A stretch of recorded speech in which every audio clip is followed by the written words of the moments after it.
My parents have ridiculed my online business for years, considering it just a childish hobby.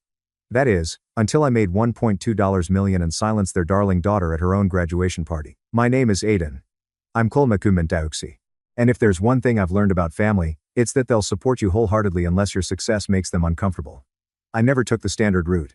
While the majority of my relatives were away at university studying law, medicine, or whatever else would get them a LinkedIn badge and parental bragging rights, I was holed up in my childhood bedroom, creating an e-commerce brand out of thin air. Initially, the company only sold bespoke phone cases, then t-shirts, then it snowballed. While they were submitting resumes and praying for internships, I was doing taxes for an LLC and managing 6 figures of merchandise.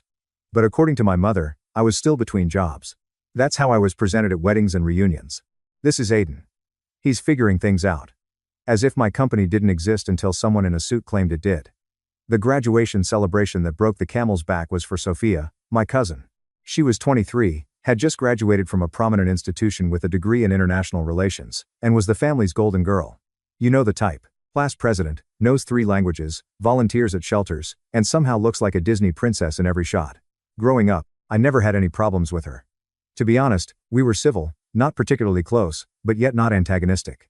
But Sophia always had this air about her, as if she wanted everyone to clap at the end of each phrase. Her parents, my aunt and uncle, fueled it. Every minor accomplishment was celebrated with a party, a framed award, a group SMS, and a Facebook album titled Sophia's Big Moment. When I received the invitation to her graduation celebration, I knew what to expect. A catered outdoor affair at their suburban home, complete with string lights, champagne, and an exorbitant tent rental. What I didn't foresee was the role I would be assigned. When I arrived, I drove up a little early to avoid the usual bustle, only to be met by Aunt Cara, Miller's mother, waving a neon vest as if I'd just clocked in for work. That's fantastic, Aiden. We hoped you could assist with the parking situation. We have cars backing up down the street. No, hello. There was no, thanks for coming.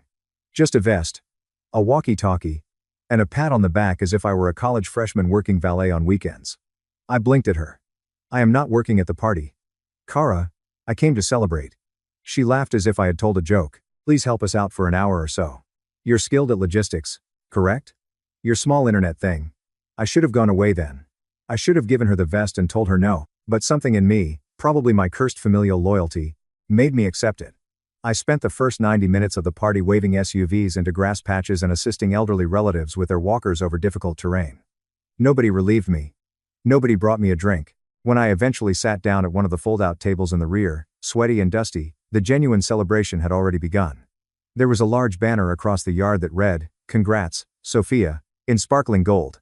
A red ribbon was placed over the driveway gate, which appeared to be disguising a brand new Kia Soul. Guests gathered around the cake table to sip beverages and dine. My mother, who was seated front and center, gave me a half-hearted wave as if she had raised Sophia herself. I noticed my name scrolled on a paper place card hidden beneath a beautiful fern in the buffet line, distant from the main tables. Sophia was shining. She wore a white outfit that reflected light with every movement, and she moved from table to table as if she were running for office. When a microphone was delivered to her, she tapped it dramatically before laughing. I just wanted to thank everyone for coming, she said, raising her champagne flute. It means so much to be surrounded by people who value hard work and real education, especially in a time where it's so easy to get distracted by online hobbies. She smiled straight at me. The pause was intentional. The delivery was razor sharp. And how did they react? Laughter. Actual laughing. My uncle snorted. My cousin Jason spit out a sip from his drink. Even my mother gave a tight, ashamed smile, as if she had been caught trying not to laugh, but couldn't stop herself. I felt heat rising up my neck. I glanced at the condensation pouring down my untouched drink, trying not to react. Not yet, Sophia continued, oblivious. Or perhaps just brave. Some of us spent 4 years pursuing a degree that signifies something. Sorry, not sorry. More laughs. She clinked glasses with a few close guests before returning the microphone like a teen drama drop the mic scene. My mother looked across at me, gave a slight shrug, and said she didn't mean it.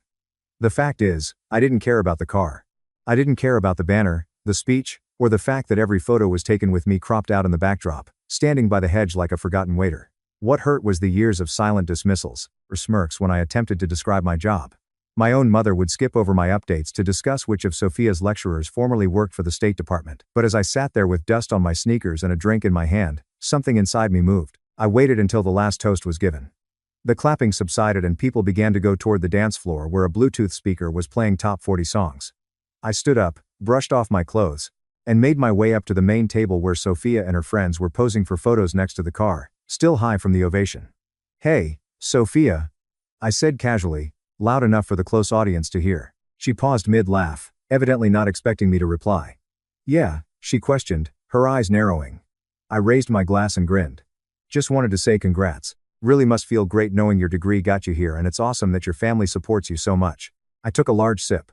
My little online hobby just cleared $1.2 million this year. "But hey, nice Kia." Silence. Sophia's smile froze. Someone behind her dropped a fork. My uncle's mouth dropped open. My mother blinked twice as if she couldn't process the words. I did not wait for their reactions to subside. I simply nodded, turned on my heel, and walked away toward the gate. The last thing I heard was someone whispering, "Wait, what did he say?" And I had no intention of staying for what happened next. As I walked down the gravel road to my car, I could feel the stairs piercing my back like heat bulbs. I did not turn around.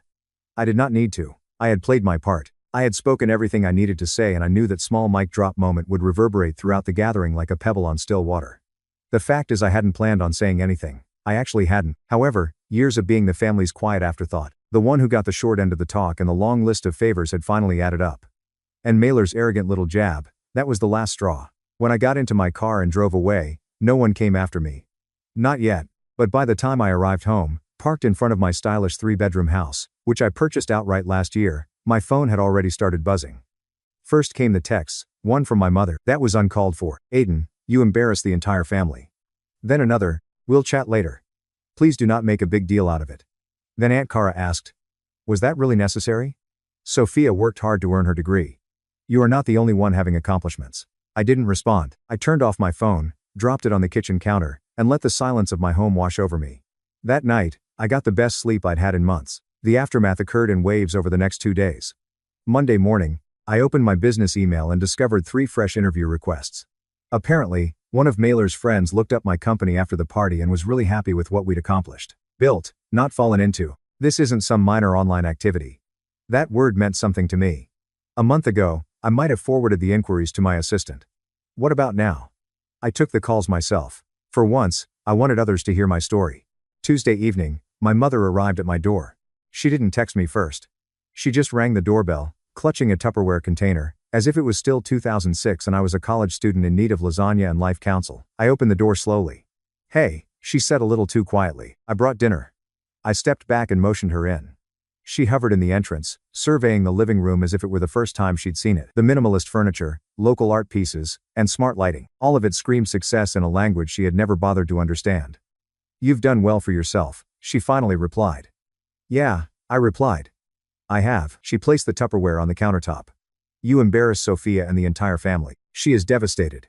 I folded my arms and leaned on the kitchen island. "Mom, she mocked me in public. I did not start anything.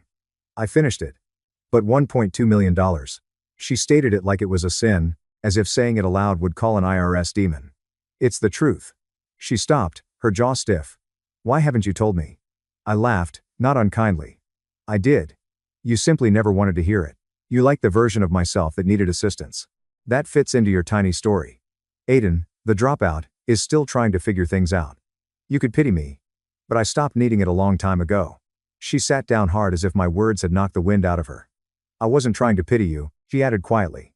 "No," I asked. "So why was Sophia always so motivated while I was just the kid who made stickers in his room?"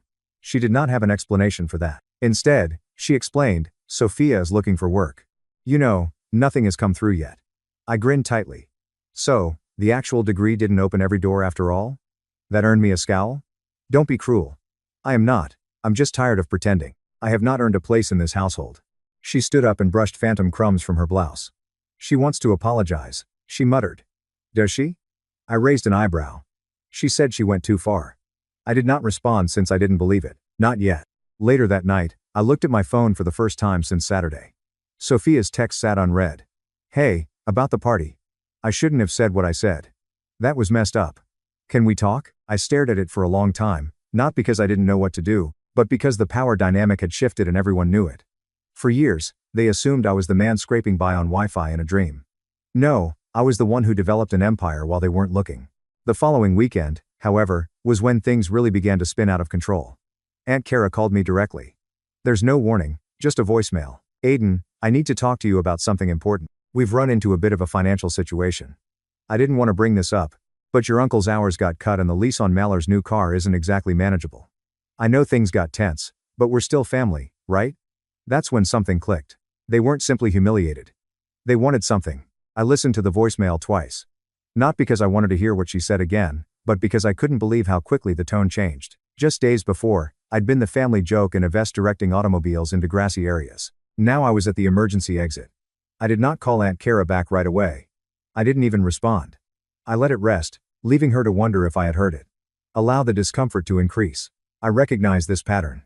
It was predictable. First the derision, then the stillness, then the sudden tenderness, and the "we're still family" line as soon as they needed a favor. And make no mistake, this was a favor, a pricey one. I sat down at my kitchen table, opened my laptop, and went to Sophia's Instagram. She'd shared a carousel of photos from the party, including the banner, speeches, and the keys to her new automobile with a comment to new beginnings. And real work that makes a difference, right? Real work. That phrase again. I browsed through the comments and saw dozens of likes from extended family, acquaintances, and former classmates. A handful of them tagged her and expressed how amazing she was. One of them even said, "Can't wait to work with you at the embassy." That made me smirk. I knew Sophia hadn't received a single job offer, not because she told me, but because my mother had accidentally let it slip while half defending her in my kitchen. The girl who toasted to genuine degrees and derided internet hobbies was now 3 months into post-graduation unemployment and plainly stressed out. Still, I had no plans to do anything.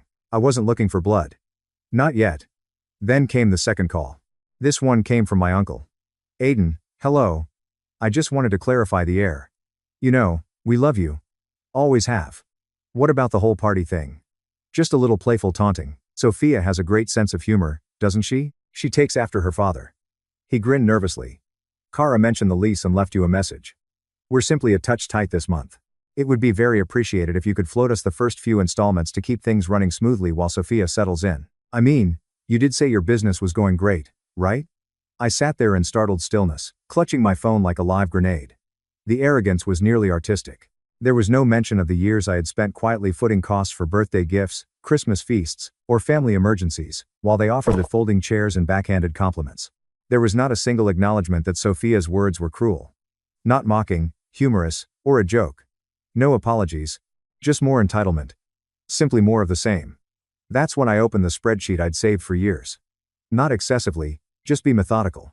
Every dollar I'd ever given or spent on this family. From the $300 I loaned Jason for textbooks, which he never paid back, to the $2,000 I lent Kara and her husband when their roof began leaking 2 winters ago. I had been guilted into doing every favor.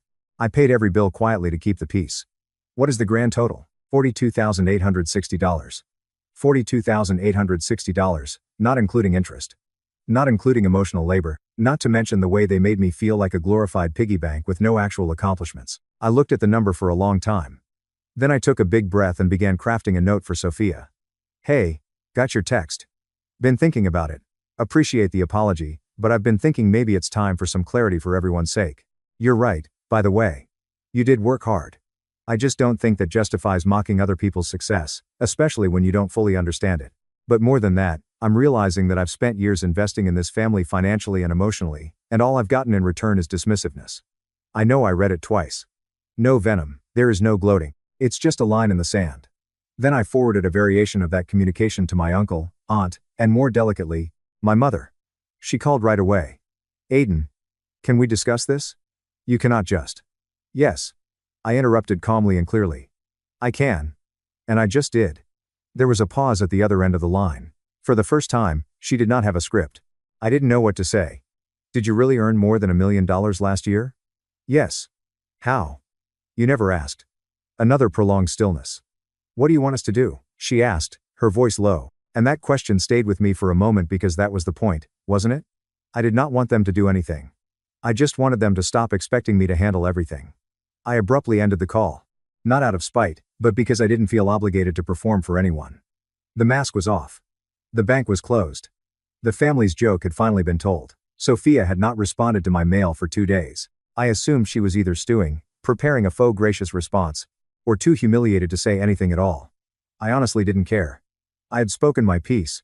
The weight that had been resting on my chest for years, guilt, obligation, the continual sense of being seen but never valued, was finally lifted. For the first time in forever, I felt light. Then on the third day, I received a calendar invitation. Subject: Coffee by Sophia Summers. Time: Saturday at 10:00 a.m. Cafe Alder is located downtown. I stared at it for a moment, trying to decide whether to decline, but a part of me was curious. I accepted, not because I expected a heartfelt apology, but because I wanted to see her in the eyes and discover what, if anything, was genuine beneath all of her polished superiority. Saturday morning rolled around. It's gray and rainy. I thought it was fitting. I arrived 10 minutes early and got a black coffee with no frills or distractions. She arrived 5 minutes late, dressed in a cream blazer, heels, and a countenance full of well-managed humility. Even amid the rain, Sophia dressed as if she expected to be in the spotlight. "Aiden," she murmured with a little smile as she took the seat across from me. "Thank you for coming.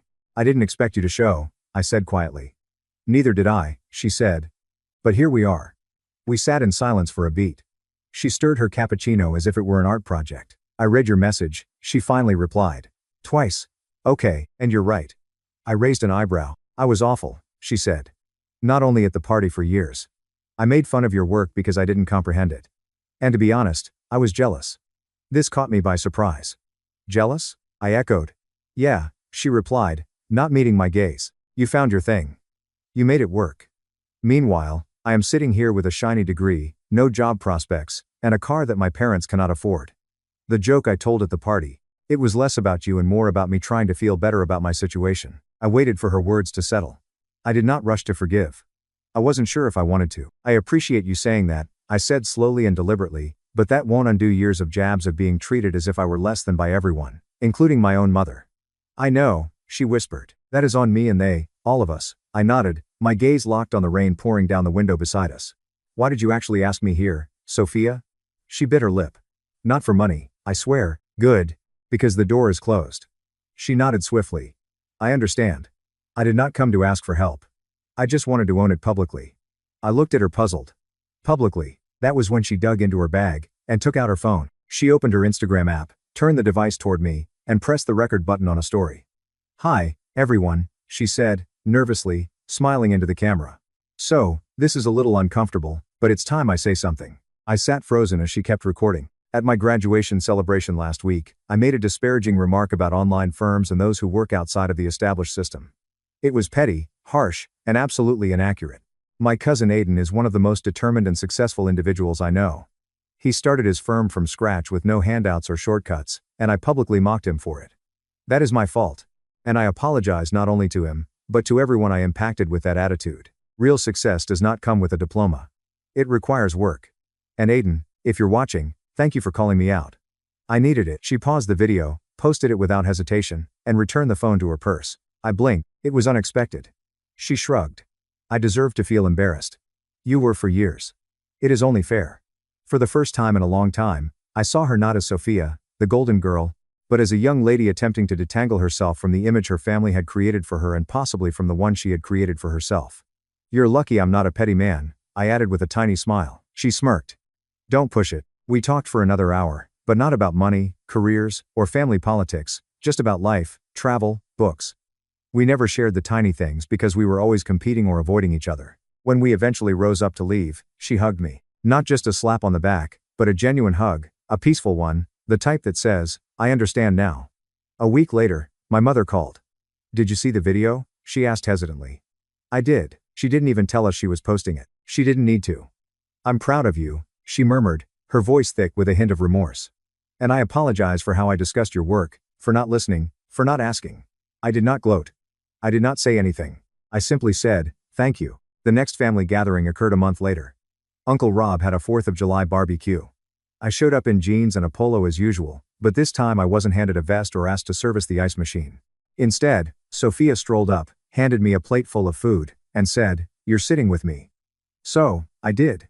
There was no speech, no banner, no toast, just laughs, stories, and a strange sense of equilibrium I hadn't had in years. When someone inquired what I did for a living, Sophia was the first to respond. "He manages a multi-million-dollar web brand. It's absolutely insane. You should see his setup." The silence that followed was lovely. No snorting, no smirking, simply impressed nods and follow-up questions. I responded to a couple, smiled nicely, and kept the rest to myself because they wanted to know, and I didn't need them, to. The Kia was finally returned. Sophia began working for a non-profit organization, doing actual work that was important to her, not her parents. Aunt Cara and Uncle Rob have stopped calling me for handouts. My mother still doesn't understand what I do, but she now brags about me as if I invented the internet. I still have that spreadsheet, not out of bitterness, but as a reminder of where I came from and what I no longer owe. They say that prosperity is the best form of vengeance. I believe that greater clarity is preferable. After all that noise, stillness is the loveliest sound. Thanks for watching and diving into this wild family drama with me. If you love Reddit family drama, don't forget to subscribe and turn on notifications so you never miss the next one. Thank you so much for watching until the end. If you really like our videos, please don't forget to like, share, and subscribe. Have a great day.